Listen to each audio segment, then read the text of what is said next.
మీ business ఏదైనా మీ ఊర్లో promotion చేయాలంటే అది సుమన్ టీవీతోనే సాధ్యం. ఇప్పుడే సంప్రదించండి.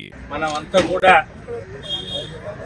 ఆదివాసీలకు చెందినటువంటి గిరిజనులు, ఆదివాసీలు వీరందరూ ఎంతో శ్రమించి మరి ఆనాడు ఈ వ్యవస్థనే, ఆనాడు ఉన్నటువంటి రాజకీయ వ్యవస్థలు కాదు, ఆనాడేమో రాచరిక వ్యవస్థలో మన జాతికి సంబంధించినటువంటి వ్యక్తి మరి కొమరం భీం గారు.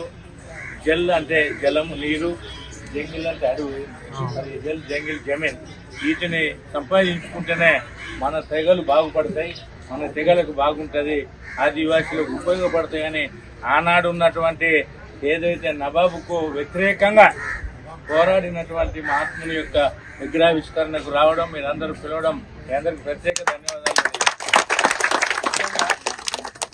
బాగా అర్థం చేసుకోవాలి, మన ప్రాంతాలలో మనం ముఖ్యంగా మీ అందరికీ తెలుస్తుంది ఏదో చెప్పాల్సిన పని లేదు.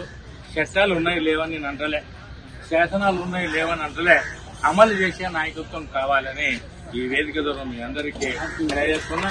ప్రతిదాన్ని కూడా శాసనసభలో అడగాలి, శాసనసభలో నిలదీయాలి తప్ప గుర్తగానే కావు.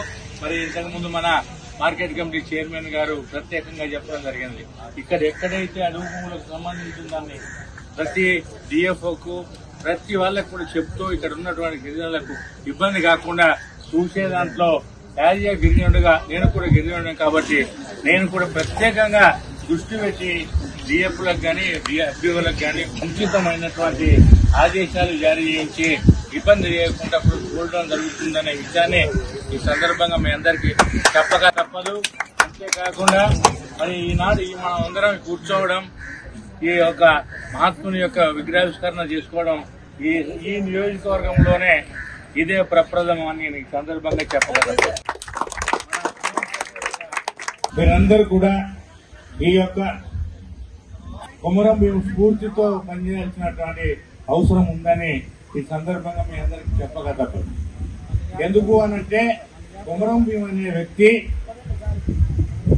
ఎంతో పోరాడి ఆయన పోరాట ఫలితమే ఈనాడు ఉన్నటువంటి గిరిజనులు అందరం కూడా అన్ని రకాలైన చట్టాలు చేయడం జరిగిందంటే వారి యొక్క పుణ్యం అనే విషయాన్ని కూడా మనం మర్చిపోరాలి.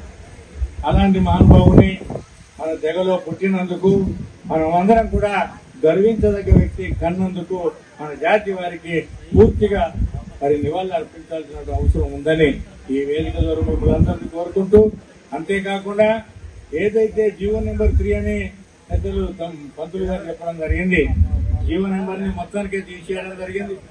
అది తీసేసి దాదాపుగా 10-12 సంవత్సరాలు అవుతుంది.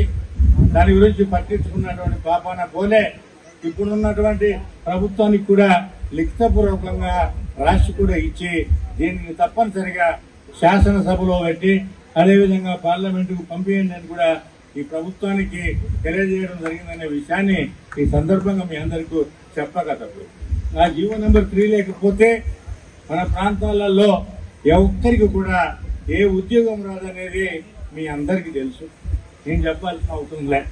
కాబట్టి మీరందరూ బాగా గుర్తుంచుకోవాలి, ఏదైనా శోధించి సాధించి బోధించి పోరాటాల ద్వారానే మరి ఈ రాష్ట్రంలో ఈ ప్రాంతాలలో మనకున్న హక్కులను మనం కాపాడుకోవాల్సినటువంటి బాధ్యత మనందరిపై ఉందని ఈ వేదిక ద్వారా మిమ్మల్ని అందరినీ మనస వాచ కోరుకుంటూ, అంతేకాకుండా ఇక్కడ ఉన్నటువంటి వనరులన్నింటినీ కూడా మనం మలుచుకోవాల్సిన అవసరం ఉంది.